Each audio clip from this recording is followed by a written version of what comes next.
Hey there. Subscribe to my channel. And also press this bell icon, so you never miss any new updates, cause whenever we upload new video you will get a notification on your phone.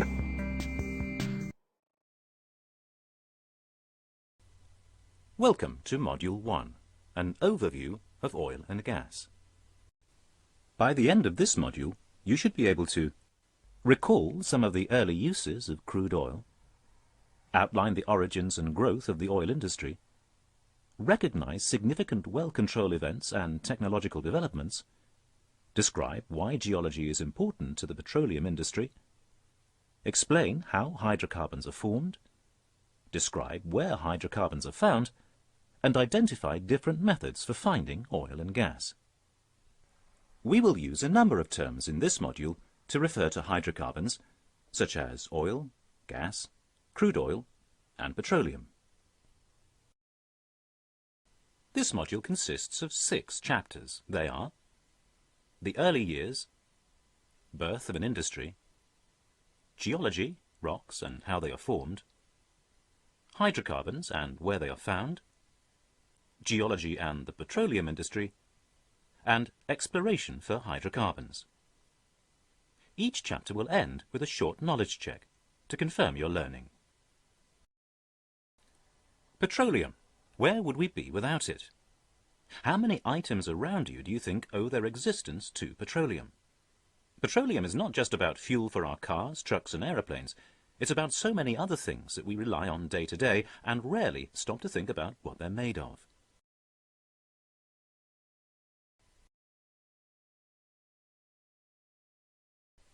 But first, the name. Petroleum is taken from the Greek words for rock and oil. Petroleum, or crude oil, is a naturally occurring, flammable liquid which can range in colour from clear, through green, amber, brown to black, and can range from the consistency of water to that of molasses. Once extracted, crude is refined into a large number of consumer products, from natural gas to petrol and kerosene, to asphalt and chemical reagents used to make plastics and pharmaceuticals.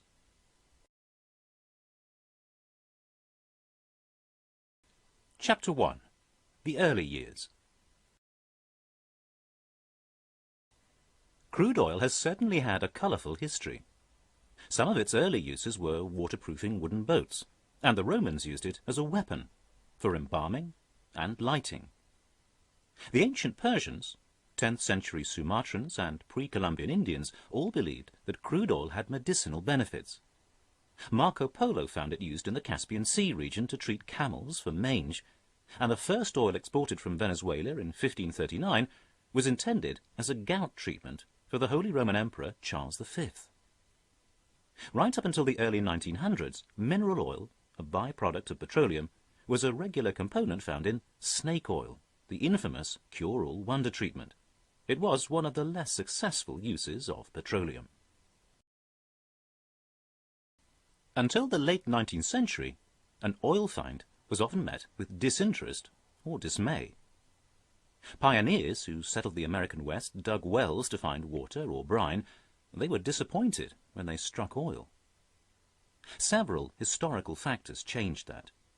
The kerosene lamp, invented in 1854, ultimately created the first large-scale demand for petroleum. Kerosene was first made from coal, but by the late 1880s, most was derived from crude oil.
Chapter 2.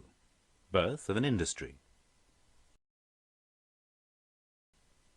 The modern oil industry was born in 19th century America. Whale oil had been used to light the streets, but this was becoming increasingly expensive as the whale population declined. We already used oil from natural seeps for lighting. It was not long before entrepreneurs began to actively search for oil. In 1859, at Titusville, Pennsylvania, Colonel Edwin Drake drilled the first successful well through rock and produced crude oil. Initially named Drake's Folly by his detractors, Drake was vindicated on the 28th of August when his driller, Billy Smith, looked into the well in preparation for another day's drilling and was surprised to see crude oil rising up the well. Drake's well produced 25 barrels a day, and he sold his black gold for $20 a barrel. When the internal combustion engine was patented in 1861, it changed everything. From 1888, automobiles began to be manufactured in ever-increasing numbers. This increased the demand for gasoline or petrol. The 1900s started with a crucial event in the history of the oil industry. On January the 10th, 1901, a well at Spindletop, a salt dome oil field located at Beaumont, Texas, struck oil at 1,139 feet, sending a geyser of oil over 150 feet into the air. Drilled by Captain Anthony F. Lucas, Spindletop represented a major turning point for both Texas and the entire nation, as no previously discovered oil field in the world had ever been so productive. A number of conflicts in the early 20th century led nations to develop an insatiable need for oil for power and lubrication. Factories, steel-making plants, you name it, everyone needed oil and its derivatives. By the 1940s, oil drilling had developed considerably. Development continued, but at a slower pace. The 1950s saw significant developments, especially in the Gulf of Mexico. Mobile offshore drilling units began to work there in water depths of up to 200 feet. Technological developments continued, especially in respect to drill bits and cements. It soon became common practice for workers to be taken to and back from the rigs by helicopter. Gas and oil began to be produced offshore from the waters of the Gulf of Mexico. Once the 1960s arrived, jet engines, cars, and the roads they drove on created an ever-increasing demand for oil. The refining processes were improved and the petrochemical industry began a new era. The 60s also saw an amazing new material enter the market: plastic. Plastics were a revolutionary new product which everyone wanted. The time for oil had come, and nothing could stop it. Some significant achievements and events happened during the 1960s, including the first multi-platform complex in the US Gulf and offshore diving depths reaching 600 feet in 1967. Technological developments continued at an increased rate, and exploration drilling became much more scientific. Technological advances were being made across the whole exploration and production fields, from bits, drilling fluids, casing, cementing, and BOP equipment to MWD tools. All these developments simply fueled the rate of exploration. Developments in technology, different geographical areas, deeper wells, and deeper water all lead us to an increase in the risk of a major incident.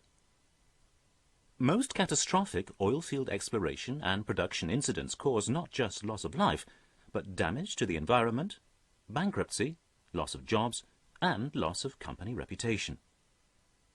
In early 1969, Union Oil's Platform A in the Dos Cuadras field blew out. Within a 10-day period, an estimated 80,000 to 100,000 barrels of crude oil spilled into the Santa Barbara Channel, Southern California. At the time of the incident, it was the largest oil spill in U.S. waters, and still ranks third after the Deepwater Horizon and Exxon Valdez spills. In the late 1980s, the world focused on the energy industry as a number of major incidents occurred. These were not all related to the exploration of oil and gas, but significantly there were 3 in the late 1980s. An explosion and the subsequent fire at the Chernobyl nuclear facility on the 26th of April 1986 led to the world's worst nuclear accident to date. On the 6th of July 1988, an explosion and the resulting fire destroyed the Piper Alpha production platform in the North Sea. As a result of the disaster, 167 men lost their lives. And in the March of 1989, the Exxon Valdez tanker spilled its contents after running aground on the Bligh Reef in Prince William Sound. The accident resulted in between 250,000 to 750,000 barrels of oil being spilled into the Alaskan waters.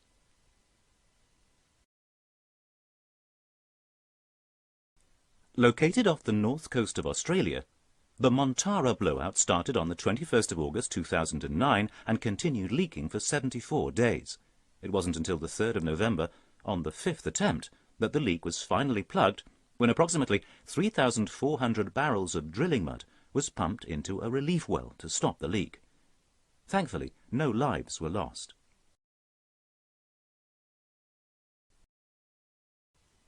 The Macondo Blowout and its associated oil spill claimed 11 lives and is considered the largest accidental marine oil spill in history. Following an explosion on the Deepwater Horizon oil rig on the 20th of April 2010, a seafloor oil gusher flowed for 87 days before being capped and declared sealed on the 19th of September 2010. The US government estimated that 4.9 million barrels of oil had leaked into the Gulf of Mexico, causing extensive damage to marine and wildlife habitats for hundreds of miles of coastline.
Chapter 3. Geology. Rocks and how they are formed. Geology, derived from the Greek words for earth and study, is the science of the solid earth and the processes by which it has been shaped and developed throughout billions of years. Petroleum geologists study various geological elements and tell us whether there is a likelihood of hydrocarbons being present and at what volume. Drilling a test well can cost millions of dollars, so the geologist needs to be sure of the facts before exploratory drilling is conducted.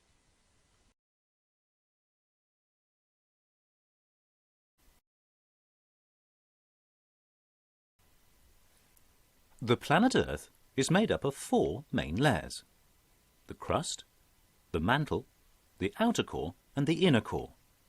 The pressure and temperature alters massively for each layer. The crust is formed out of rock materials and is the thinnest of the 4 layers. The crust makes up approximately 1% of the Earth. The mantle is the thickest layer. Approximately 80% of the Earth lies in the mantle. The temperature of this layer is estimated to be about 1,000 degrees Celsius. The outer core measures 2,200 kilometers in thickness and can be regarded as a ball of very hot metals. As the Earth rotates, the outer core, consisting of iron, spins over the inner core and generates the Earth's magnetic field. This factor is responsible for the functioning of magnetic compasses. The inner core has an extremely high temperature and pressure condition. The temperature of the inner core layer is greater than the temperature of the Sun's surface. The thickness of this layer is believed to be approximately 1,250 kilometers.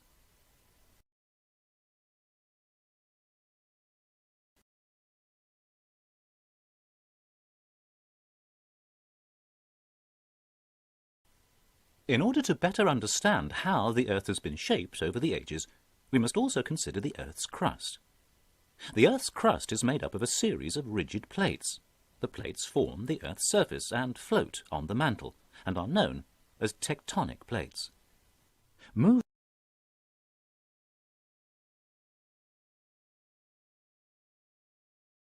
of these plates, both towards and away from each other, has caused and continues to cause the major geological features of the Earth's surface, such as mountains, valleys, and oceans. Tectonic plate movement is most likely caused by convection currents from the molten rock below.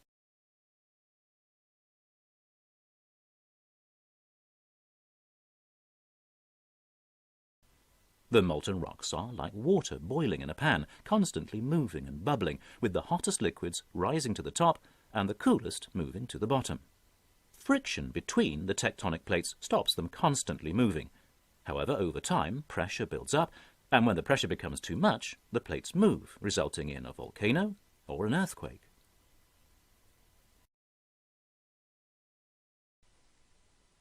The Earth is around 6.5 million meters in diameter, or 21 million feet.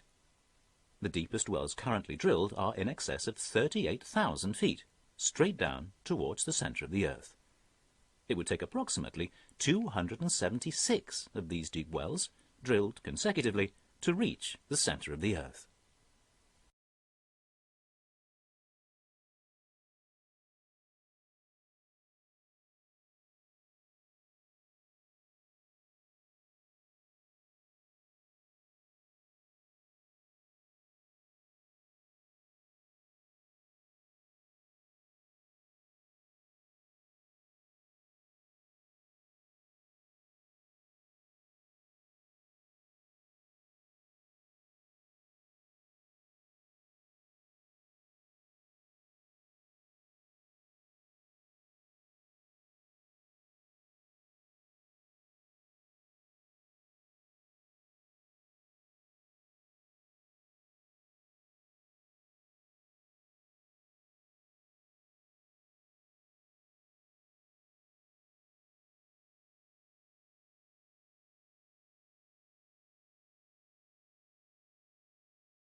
Chapter 4. Hydrocarbons and where they are found.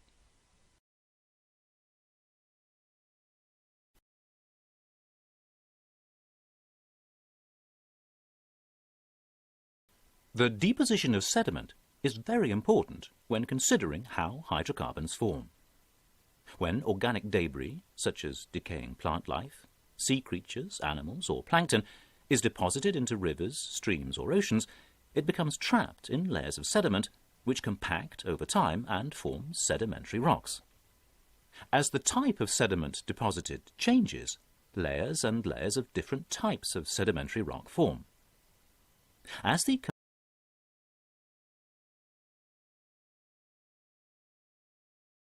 compacted organic material is now far away from any oxygen, and moving closer to hot magma, it gets more and more compressed and heated over time.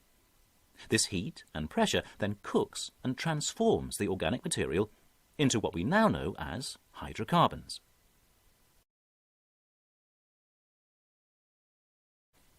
Under pressure from the huge weight of rocks above, along with the intense heat from its close proximity to magma, the transformation process starts. Over 3 million to 300 million years, if conditions are right, the carbon material in the rocks transforms into hydrocarbons. If the temperature is too high, the material will carbonize, and there will be nothing left at the end of the cooking period. Hot, but not too hot, and gas will form. Whereas, if the conditions are slightly cooler, oil will form. The cooler the cooking temperature of the materials, the thicker the oil. So how do hydrocarbons accumulate in such large amounts? Well, the answer is migration. Oil is lighter than water, so, as we know, it will float to the surface. Gas is lighter than oil, so the natural tendency is for hydrocarbons to migrate towards the surface of the Earth. They will continue to do this until they're stopped, and as we've seen, this requires an impermeable structural trap. These traps are formed by Earth movements and maybe domes or anticlines and faults, amongst others.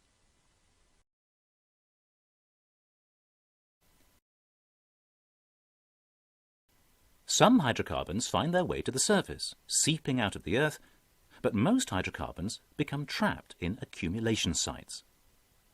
So, why do hydrocarbons become trapped? This is due to layers of impermeable rocks, such as shales. These impermeable rocks act as cap rocks, preventing the hydrocarbons from further migration. As the hydrocarbons build up, they form an accumulation. The areas the hydrocarbons accumulate in are known as reservoirs. Within reservoirs, we usually find gas at the top, oil underneath, and water at the very bottom. So what is meant by porous and permeable rocks? Porosity and permeability are two of the main features that control the movement and storage of fluids in rocks and sediments. The porosity of a rock is determined by the spaces or pores between the individual grains that make up the rock. The more tightly packed these grains are, the lower the porosity of the rock. The permeability of a rock measures the ease with which fluids can flow through the rock. Most reservoir rocks are both porous and permeable, as they allow hydrocarbons to collect inside them, porosity, and to pass through them, permeability. We will now take a closer look at each of these features.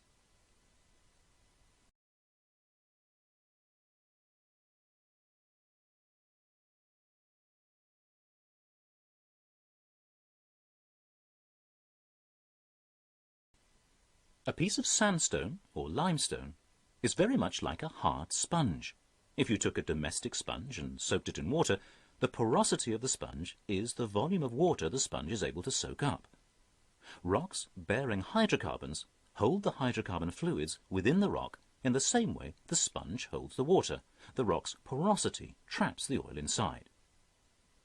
In sedimentary rocks, the porosity depends on grain size, the shapes of the grains, and the degree of sorting and cementation. Let's now take a closer look at permeability. It is possible for a rock to be extremely porous and yet nearly impermeable. This occurs when the pores in between the grains are not interconnected. The fluid then becomes trapped within individual pores and cannot pass through or connect to adjacent pores.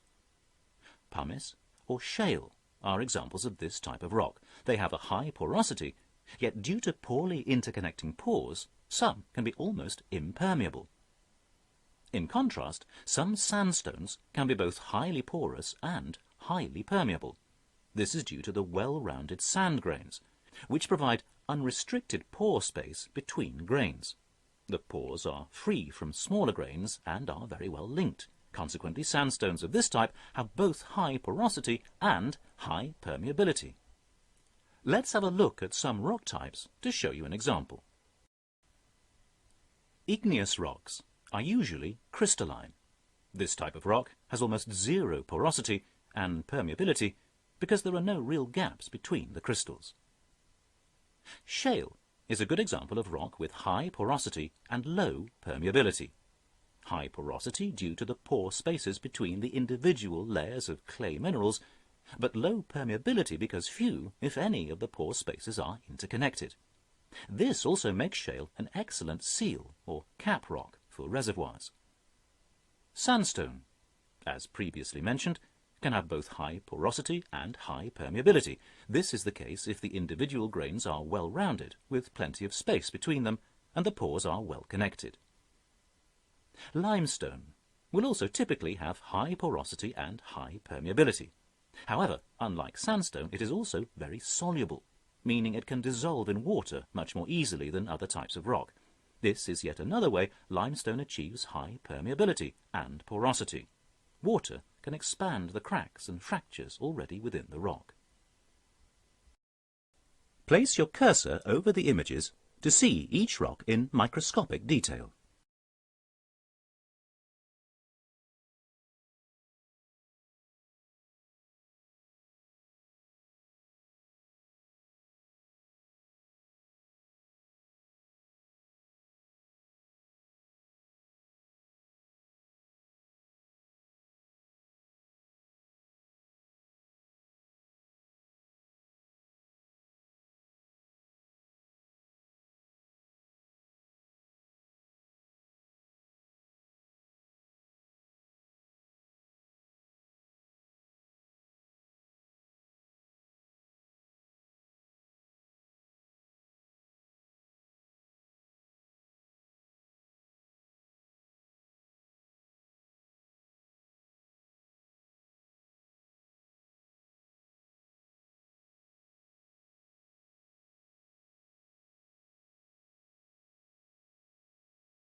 Chapter 5. Geology and the Petroleum Industry. Geologists will look at 4 general geological features when looking for hydrocarbons: source rocks, trapping structures, reservoir rocks, and seal rocks, or, as they are more commonly known in the petroleum industry, cap rocks. Source rocks are the sedimentary rocks, typically shale or limestone, which contain the organic carbon material that will generate petroleum under the right conditions. The hydrocarbons, once formed in the source rock, will usually migrate upwards through other porous and permeable rocks. The hydrocarbons stop this migration once they reach a cap rock. This is known as a structural trap, under which the hydrocarbons accumulate. Geologists search for these structural traps. Within the structural traps, porous and permeable rocks, usually sandstone or limestone, form the reservoir. The geologists will look for the sedimentary source rocks where hydrocarbons could have formed. They will look for possible reservoirs or traps in the rock layers above where hydrocarbons could have accumulated, and then they will analyze, as best they can, the various rock layers to determine their likely porosity and permeability. This will help them to determine the likelihood of hydrocarbons being stored within the rock layers, as well as how easy or difficult the hydrocarbons will be to extract.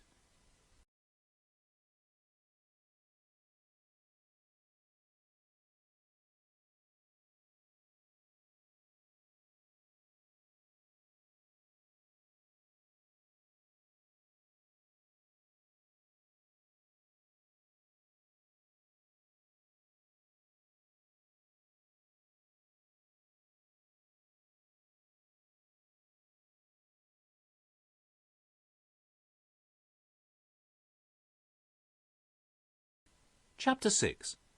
Exploration for hydrocarbons.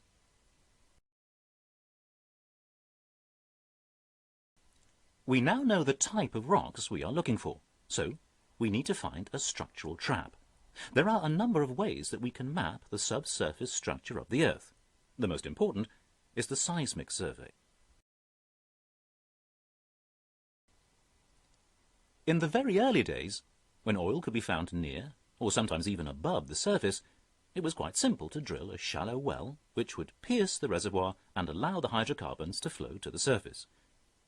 Nowadays, we need to look deeper for hydrocarbon accumulations, and in order to save time and money on endless exploratory drilling, we use scientific methods and techniques to look deep into the Earth's layers of rock. Looking at the surface of the Earth, geologists can tell quite a lot about the rocks that lie beneath. Using aerial photographs and satellite images, even more information can be gathered. But the most accurate and detailed geological survey which can lead to the extraction of oil is a seismic survey.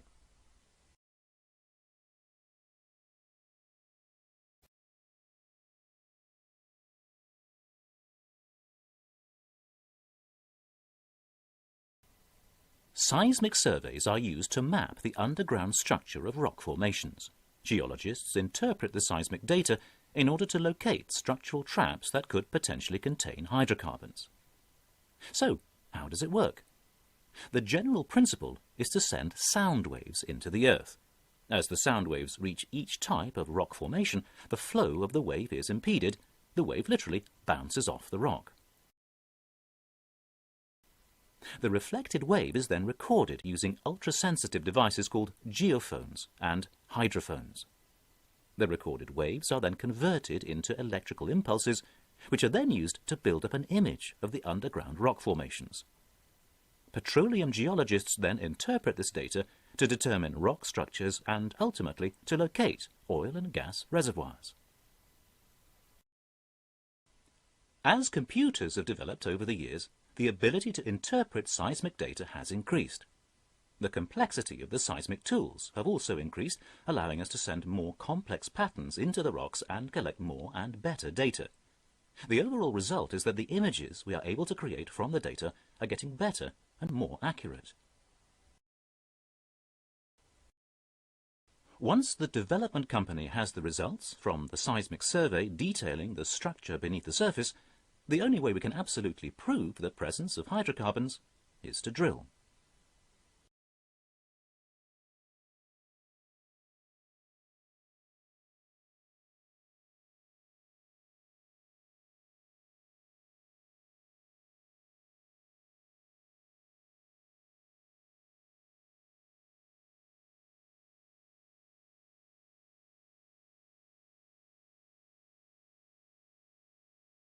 Well done, you've reached the end of this module. You should now be able to recall some of the early uses of crude oil, outline the origins and growth of the oil industry, recognize significant well control events and technological developments, describe why geology is important to the petroleum industry, explain how hydrocarbons are formed, describe where hydrocarbons are found, and identify different methods for finding oil and gas.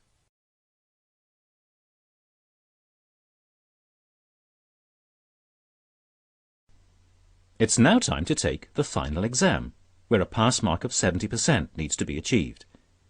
Take your time, and only click the Submit All button when you're happy with your answers. If you fail, you will be able to resit the exam. You're advised to review the module before doing so.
Thank you for completing this training module.